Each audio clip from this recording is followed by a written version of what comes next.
रंजन नाम का एक मजदूर आदमी अपनी पत्नी कावेरी और बेटी सोनाली के साथ रहता था।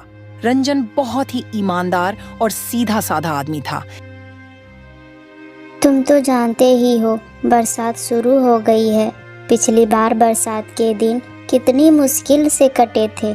घर की छत जगह जगह से टूटी हुई है। अगर तुमने इस बार भी कोई इंतजाम नहीं किया तो पहले जैसा ही हाल हो जाएगा। तुम सही कहती हो कावेरी, पिछली बार की बरसात में हम बहुत परेशान हुए थे। इस बार कैसे भी करके छत की मरम्मत करवानी होगी। आप एक बार फैक्ट्री के मालिक से बात करके क्यों नहीं देखते? ठीक है कावेरी, मैं मालिक के पास जा रहा हूँ। अगर मालिक ने पैसे दे दिए तो मैं कल ही छत की मरम्मत करवा दूंगा। इतना कहकर रंजन फैक्ट्री के मालिक के पास चला गया। मालिक, घर में एक भी पैसा नहीं है और बरसात भी शुरू हो गई है। घर की छत जगह जगह से टूट रही है। अगर मैंने छत की मरम्मत नहीं करवाई तो बारिश का सारा पानी घर में आ जाएगा। पिछली बरसात में तो मुझे अपने घर का सामान अपने पड़ोसी के घर में रखना पड़ा था, लेकिन उसने इस बार सामान रखने से मना कर दिया है।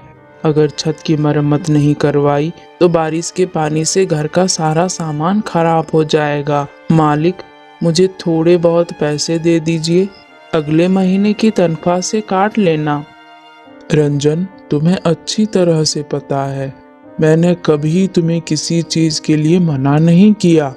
मैंने हर समय तुम्हारी मदद की है और तुम यह भी जानते हो कि हमारी फैक्ट्री दिन पर दिन घाटे में जा रही है। इस फैक्ट्री की वजह से मुझे बहुत नुकसान हो गया है, इसीलिए मुझे यह फैक्ट्री बंद करनी होगी। तुम भी अपने लिए कहीं और काम की तलाश कर लो। मालिक, मुझे कहाँ काम मिलेगा? मैं तो आपसे थोड़े पैसे उधार लेने आया था, लेकिन आपने तो मुझसे मेरा रोजगार ही छीन लिया। मैं तुम्हारी परेशानी समझता हूँ, लेकिन मैं भी क्या करूँ? जब धंधा ही चौपट हो गया हो तो मैं तुम्हें कैसे पैसे दे सकता हूँ? तुम्हारी तरह मुझे भी अपने परिवार की चिंता है। मैं भी घर के गुजारे के लिए कोई दूसरा काम देख रहा हूँ। बेचारा रंजन मायूस होकर अपने घर चला गया। मालिक ने पैसे देने से मना कर दिया। इस समय उनका भी हाल हमारी ही तरह है। मालिक ने फैक्ट्री बंद कर दी है, इसीलिए मुझे भी काम से निकाल दिया। अब मुझे कोई और काम तलाश करना होगा। यह तो बहुत बुरा हुआ जी। पहले तो छत की चिंता थी, लेकिन अब तो काम भी नहीं रहा। जब काम ही नहीं हो तो छत की मरम्मत कैसे होगी? तुम परेशान मत हो कावेरी, मैं कल से ही काम ढूंढना शुरू कर दूंगा। अगर ईश्वर ने चाहा तो कोई न कोई काम जरूर मिल जाएगा।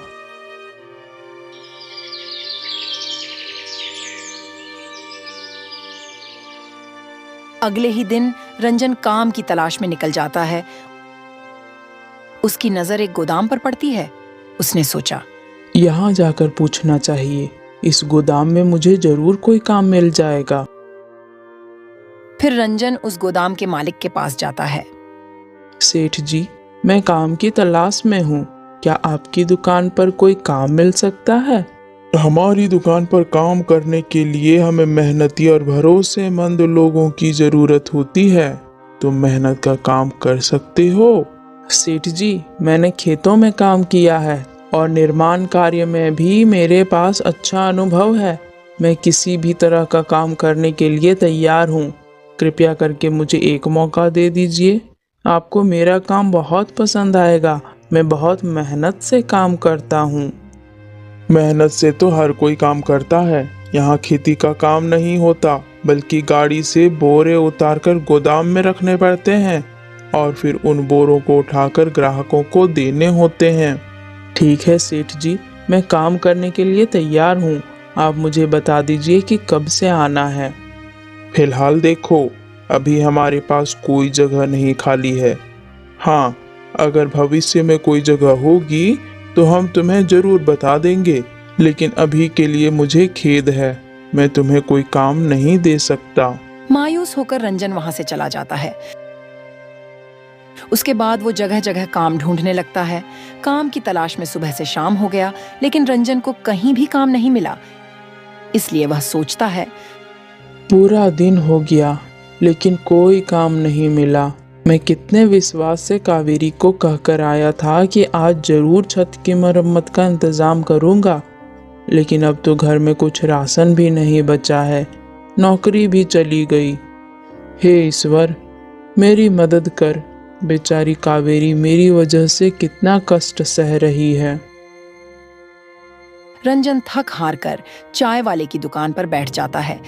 तभी रंजन से एक आदमी कहता है, आज अखबार में आया है कि इस बार बहुत बारिश होगी, बाढ़ आने का भी खतरा है। भाई, कैसी बातें कर रहे हो? ईश्वर ना करे ऐसा हो। अगर ऐसा हुआ तो किसान और गरीब लोग कैसे जिएंगे? बारिश की वजह से सारी फसलें मर जाएंगी और गरीब लोग का कारोबार बंद हो जाएगा। अरे भाई, जो अखबार में लिखा है मैं तो वही कह रहा हूँ। अरे अखबार वाले तो कुछ भी उल्टा सीधा छाप देते हैं जिससे अखबार ज्यादा बिके। मैं तुम्हें लिख के दे सकता हूँ, ऐसा कुछ नहीं होने वाला। अरे होगा वह जो ईश्वर चाहता है। पिछली बार अखबार में छपा था कि इस बार बिल्कुल भी बारिश नहीं होगी, लेकिन हुआ उसका उल्टा। पिछली बार कितनी बारिश हुई थी और मेरी दुकान भी चूने लगी थी। इसीलिए अखबार में छपी बातों पर ध्यान मत दिया करो। मुझे लगता है तुम सही कह रहे हो। हमें अखबार की बातों पर विश्वास नहीं करना चाहिए, लेकिन हाँ, हमें होशियार रहना चाहिए ताकि अगर कुछ समस्या आए तो हम तैयार रहें। रंजन को इन दोनों आदमियों की बातें अजीब लगीं, इसलिए वह वहां से उठकर अपने घर चला गया। वह अपनी पत्नी से कहता है, मैंने हर जगह काम तलाश किया, लेकिन कहीं भी मुझे काम नहीं मिला। अब तुम ही बताओ मैं क्या करूं? अब तो घर का राशन भी खत्म हो गया है और सुबह से सोनाली की तबीयत भी बहुत खराब है। उसका सारा शरीर गर्म हो रहा है। मुझे लगता है उसे बुखार है। तुम उसके लिए दवाई ले आओ। लेकिन कावेरी, मेरे पास तो पैसे भी नहीं हैं, फिर मैं दवाई कहाँ से लाऊं? कुछ ही देर में सोनाली की तबीयत बहुत ज्यादा खराब हो गई। अगर सोनाली को इलाज नहीं मिला तो उसकी हालत और बिगड़ सकती है। तुम्हें जल्दी कुछ करना होगा। मैं जानता हूँ, लेकिन मेरे पास एक भी रुपया नहीं है। ऐसे में दवाई कहाँ से लाऊं? एक काम करते हैं, हम अर्जुन के घर चलते हैं, वो हमारी मदद जरूर करेगा। दोनों अर्जुन के घर की ओर चल पड़ते हैं। रंजन जोर जोर से दरवाजा खटखटाने लगता है। जैसे ही अर्जुन घर से बाहर आता है तो रंजन कहता है, अर्जुन भाई, मेरी बेटी सोनाली बहुत बीमार है। अगर उसे जल्दी से कोई इलाज नहीं मिला तो उसकी हालत और ज्यादा बिगड़ जाएगी। तो मुझे थोड़े से पैसे उधार दे दो, मैं तुम्हारा एहसान जिंदगी भर नहीं भूलूंगा। रंजन, मैं तुम्हारी पीड़ा समझ सकता हूँ, लेकिन देखो भाई, मेरी हालत भी कोई अच्छी नहीं है। अरे घर के बहुत खर्चे हैं, बच्चों के भी खर्चे हैं और कमाई उतनी है नहीं जितने खर्चे हैं। हो सके तो मुझे माफ कर देना रंजन। अगर मेरे पास पैसे होते तो मैं तुम्हारी मदद जरूर करता। मुझे इस बात का बहुत दुख है कि मैं तुम्हारी इस परेशानी में मदद नहीं कर पा रहा हूँ भाई। मेरी बेटी के जीवन का सवाल है। क्या तुम वाकई में मेरी इस स्थिति में सहायता नहीं कर सकते? क्या मेरी बेटी की जिंदगी तुम्हारी दया और सहायता के लायक नहीं है? रंजन, मेरी बात को समझने की कोशिश करो। मैं सचमुच तुम्हारी मदद करना चाहता हूँ, लेकिन मेरे खुद के हालात इस समय सही नहीं हैं। मुझे पूरी उम्मीद है कि कोई न कोई तुम्हारी मदद जरूर करेगा। इतना कहकर अर्जुन घर के अंदर चला गया। कौन था दरवाजे पर जो इतनी जोर जोर से किवाड़ पीट रहा था? अरे मेरा दोस्त रंजन था। उसकी बेटी बहुत ज्यादा बीमार है। उसके इलाज के लिए उधार मांगने आया था। मैंने साफ मना कर दिया उधार देने से। लेकिन रंजन तो बहुत अच्छा दोस्त था तुम्हारा। उसने तुम्हारी मुश्किल वक्त में बहुत बार मदद की है। फिर तुमने उसे पैसे देने से क्यों मना कर दिया? अरे मैं कोई दानवीर नहीं हूँ जो किसी की भी मदद करता फिरूं। और रही बात दोस्ती की, तो दोस्ती केवल तब तक रखता हूँ जब तक मुझे सामने वाले से फायदा होता है। चलो मान लिया, अगर मैंने उसे पैसे उधार दे भी दिया तो वह मेरा पैसा लौटाएगा कैसे? अब तो उसकी नौकरी भी चली गई है। तुम्हें ऐसा नहीं करना चाहिए था। ईश्वर ना करे उसकी बेटी को कुछ हो गया तो मैं क्या करूं? अगर हो गया तो हो जाने दो, वो जाने और उसकी पत्नी जाने। अरे मेरे अलावा और भी बहुत लोग हैं, कोई ना कोई उसकी मदद जरूर कर देगा। मुसीबत आते हुए देर नहीं लगती है, कहीं ऐसा ना हो तुम्हारा यह घमंड तुम्हें ले डूबे। अरे यह सब फालतू की बातें हैं, तुम इन बातों पर ध्यान मत दिया करो। वैसे भी यह कोई घमंड वाली बात तो है नहीं। अरे भाई, मेरा पैसा है तो मैं किसी को दूं या ना दूं, मेरी मर्जी। उधर रंजन परेशान बेबस था। उसने सभी जानने वालों से पैसे उधार मांगे, लेकिन किसी ने भी उसे पैसे नहीं दिए। लोगों ने अलग अलग बहाने बनाकर उसकी मदद करने से मना कर दिया। उसकी स्थिति ऐसी हो गई कि वह सोचने लगा, क्या वास्तव में कोई नहीं है जो हमारी मदद कर सके? तभी सोनाली अपनी माँ से कहती है, माँ, मुझे बहुत ठंड लग रही है, ठंड से मेरा पूरा शरीर कांप रहा है। तुम कुछ करते क्यों नहीं? बच्ची मरने को तैयार है। मरती है तो मरने दो, इसे भी पता चले कि यह गरीब बाप के घर पैदा हुई है। मैं थक चुका हूँ लोगों से पैसे उधार मांग मांग के। कोई पैसे उधार देने को तैयार नहीं है, जबरदस्ती छीन के तो नहीं ले सकता ना। ऐसा मत कहिए, आप एक बार मुखिया जी के पास जाइए, वो हमारी मदद जरूर करेंगे। मुखिया जी से कहना हमारी बच्ची बीमार है, उसे इलाज की सख्त जरूरत है। रंजन मुखिया जी के घर पहुंच जाता है और मुखिया जी से कहता है, मुखिया जी, मेरी बच्ची बहुत बीमार है, उसे इलाज की सख्त ज़रूरत है, लेकिन मेरे पास एक भी पैसा नहीं है जिससे मैं अपनी बेटी का इलाज करवा सकूं।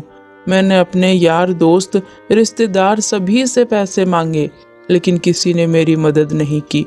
अब एक आप ही हैं जो मेरी मदद कर सकते हैं। रंजन, तुम्हारी बात सुनकर मुझे बहुत दुख हुआ। बुरे वक्त में कोई भी किसी की मदद नहीं करता। यार दोस्त रिश्तेदार केवल उसी वक्त तक साथ रहते हैं जब तक इंसान के पास पैसे होते हैं। गरीबी में सब मुंह मोड़ लेते हैं। लेकिन रंजन, मुझे यह कहते हुए और भी ज्यादा दुख हो रहा है कि मैं तुम्हारी मदद नहीं कर सकता। तुम तो जानते ही हो, इस बार की योजना में अभी तक सरकार ने 1 रुपया भी नहीं दिया है। गांव में जो भी छोटा मोटा काम हो रहा है वह सब मैं अपनी जेब से करवा रहा हूँ। मेरे ऊपर दुनिया भर का कर्ज है। माफ करना रंजन, मैं तुम्हारे लिए नहीं कर सकता हूँ। कोई बात नहीं मुखिया जी, जब अपनों ने ही मदद नहीं की तो फिर आप कैसे कर सकते हो। अब तो ईश्वर की जो मर्जी है वही होगा। इतना कहकर रंजन अपने घर की ओर निकल पड़ा और सोचने लगा, आज लोगों ने साबित कर दिया कि कोई भी किसी का अपना नहीं होता। बुरे वक्त में तो कोई भी किसी का साथ नहीं देता है। रंजन यह सोच ही रहा था कि उसे बहुत तेज चक्कर आ गए और वो बेहोश हो गया। उधर से एक भला आदमी आ रहा था। उसने रंजन को बेहोश देखा तो उसे दया आ गया। अरे यह तो बेहोश है, इसकी हालत तो बहुत गंभीर लग रही है। मुझे इसे यहाँ पर छोड़कर नहीं जाना चाहिए। वो आदमी रंजन को उठाकर अपने घर ले गया और कुछ ही देर में रंजन को होश आ गया। ये मैं कहाँ हूँ? मैं तो अपने घर जा रहा था, फिर यहाँ कैसे आया? मुझे जल्दी से अपने घर जाना होगा। तुम रास्ते में बेहोश पड़े थे, इसीलिए मैं तुम्हें अपने घर ले आया हूँ। तुम्हारा अभी अपना घर जाना ठीक नहीं रहेगा। पहले तुम्हें आराम करने की जरूरत है, उसके बाद अपने घर चले जाना। आप तो मुझे जानते भी नहीं हो, फिर भी आपने मेरी मदद की, मुझे अपने घर ले आए और मेरा इतना अच्छे से ख्याल रखा। देखो, जीवन में केवल खुद की मदद करना ही काफी नहीं होता, बल्कि कोई इंसान परेशान हो तो हमारा फर्ज बनता है कि उसकी मदद करे। हो सकता है कि तुमने अब तक लोगों के बुरे पहलू ही देखे हो, लेकिन मैं मानता हूँ कि अच्छाई भी इस दुनिया का ही हिस्सा है। आपको नहीं लगता कि लोग सिर्फ अपने फायदे के लिए ही जीते हैं? किसी और की परवाह नहीं करते, चाहे दूसरा जिए या मरे। हाँ, कुछ लोग ऐसे भी होते हैं, लेकिन हर कोई ऐसा नहीं होता है। कुछ लोगों के अंदर अच्छाई भी होती है। वैसे तुम बेहोश कैसे हो गए थे? तुम्हें देखकर ऐसा लगता है जैसे तुम्हारी हालत कुछ अच्छी नहीं है। मेरी बेटी बहुत बीमार है। मेरे पास एक पैसा भी नहीं है जिससे मैं उसका इलाज करवा सकूं। मैंने सभी से अपनी बेटी के इलाज के लिए पैसे उधार मांगे, लेकिन किसी ने भी मेरी मदद नहीं की। मैं आखिरी उम्मीद लेकर मुखिया जी के पास गया था, लेकिन उन्होंने भी मुझे पैसे देने से इनकार कर दिया। मैं इसी सोच में डूबा हुआ था। अचानक मुझे चक्कर आ गए। उसके बाद मुझे कुछ भी याद नहीं। अब आँख खुली तो तुम मेरे सामने हो। तुम तो बड़ी मुसीबत में हो। अब तक तो तुम्हारी बेटी की हालत बहुत खराब हो गई होगी। तुम एक काम करो, जल्दी से अपने घर जाओ और अपनी बेटी का इलाज करवाओ। वो भला आदमी रंजन को बहुत सारे पैसे देता है। इन पैसों से तुम अपनी बेटी का इलाज करवाना और बचे हुए पैसों से कोई कारोबार कर लेना। जब कभी तुम्हारे पास पैसे हो तो मुझे लौटा देना। पर भाई, मैं तो तुम्हें जानता भी नहीं, लेकिन तुम मेरे लिए किसी भगवान से कम नहीं हो। मैंने देवी देवताओं का नाम सुना तो जरूर है, लेकिन कभी देखा नहीं था, और आज मैंने देख लिया। आपने एक अनजान आदमी की इतनी मदद की, इसका एहसान मैं जिंदगी भर नहीं भूल सकता हूँ। अरे भाई, मैंने ऐसा भी क्या कर दिया? यह कोई बड़ी बात नहीं है। अब तुम जल्दी जाओ और अपनी बेटी का इलाज करवाओ।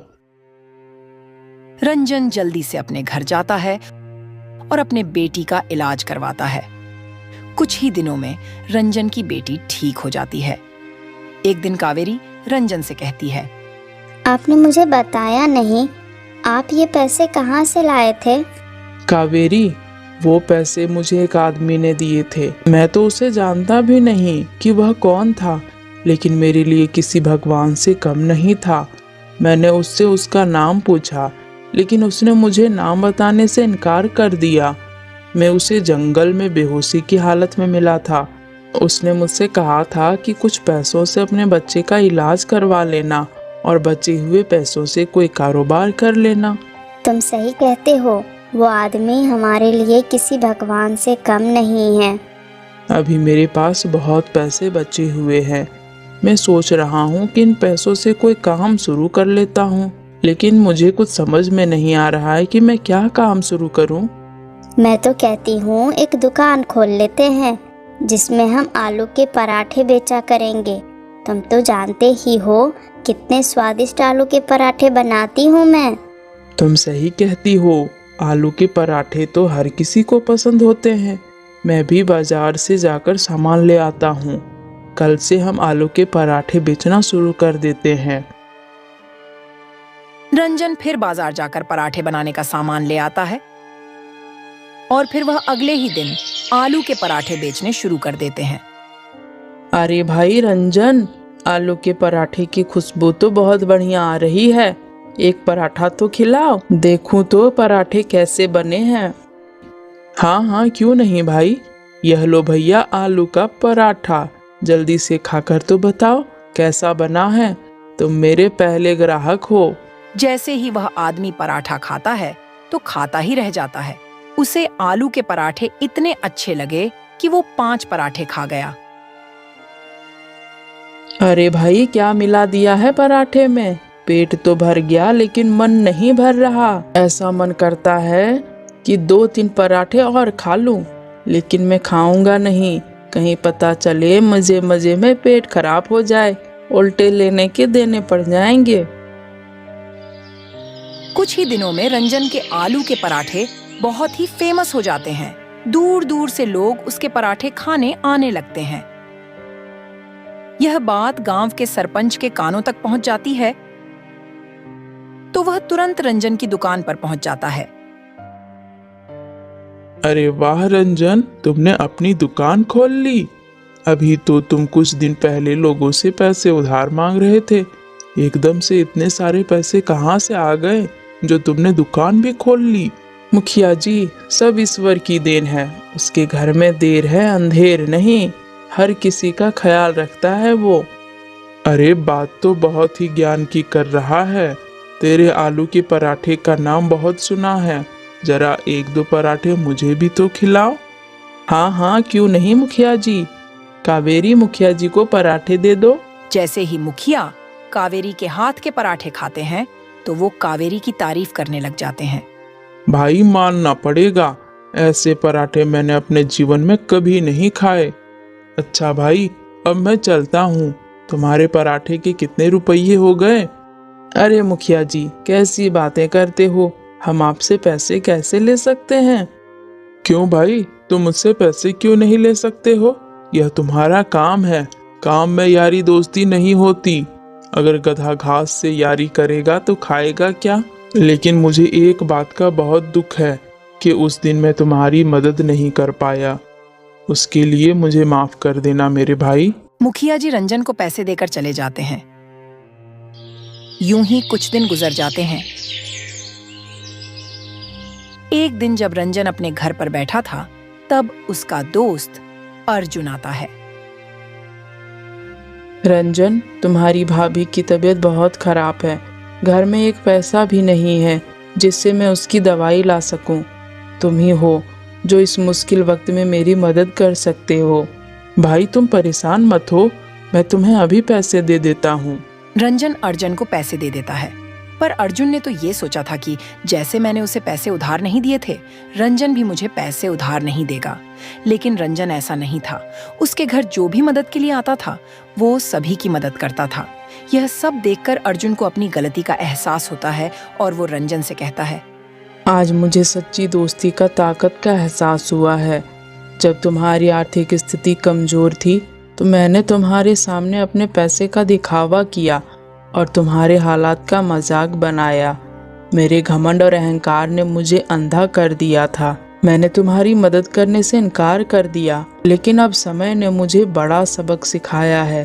पैसे और ऐशो आराम की दुनिया कितनी छोटी और अस्थायी होती है, जबकि सच्ची दोस्ती और मानवता की अहमियत कहीं अधिक है। मुझे अपनी गलती का एहसास है, कृपया मुझे क्षमा कर दो रंजन। इसमें माफी की कोई बात नहीं है। मैंने जो किया वह तो मेरा फर्ज था। सच्ची दोस्ती और इंसानियत का मतलब ही तो यही होता है कि हम एक दूसरे के कठिन समय में साथ दें और एक दूसरे की मदद करें।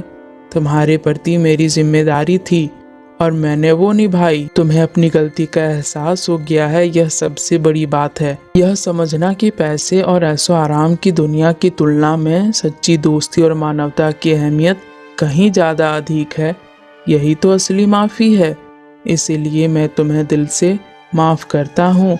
अरे भाई, अब तुम जल्दी जाओ और भाभी का ख्याल रखो। अर्जुन अपने घर चला गया। रंजन अपनी पत्नी से कहता है, मेरे पास जमा पूंजी तो अच्छी खासी हो गई है और हमारा काम भी अच्छा चल रहा है। ईश्वर की दया से सब बढ़िया है। मैं सोच रहा था क्यों ना मैं उस भले आदमी के उधार पैसे उसे वापस दे आऊं। तुम सही सोच रहे हो। उस भले आदमी ने इतने कठिन समय में हमारी मदद की थी। उसी के वजह से आज हम यहाँ तक पहुँचे हैं। अब तुम उसके पैसे लौटा आओ। रंजन उस भले आदमी के पैसे वापस करने के लिए निकल जाता है। जब रंजन उसके घर पहुंचता है तो उसे वह भला आदमी नहीं मिलता है। अरे भाई, यहाँ पर पहले एक आदमी रहता था, मुझे उसी से मिलना है। कौन आदमी? नाम क्या है उसका? उसका नाम तो मुझे नहीं पता, लेकिन वह बहुत ही दयालु था। अरे यहाँ ऐसा कोई आदमी नहीं रहता। पिछले 20 साल से इस घर में तो मैं रह रहा हूँ। अरे मुझे पूरा याद है, वह आदमी मुझे इसी घर में लेकर आया था। मैं इस घर में लगभग 3 घंटे तक रुका था। अरे क्यों फिजूल की बातें करके मेरा समय खराब कर रहे हो? कितनी बार बताऊं कि यहाँ मेरे सिवा और कोई नहीं रहता? अब यहाँ से जाओ और मुझे मेरा काम करने दो।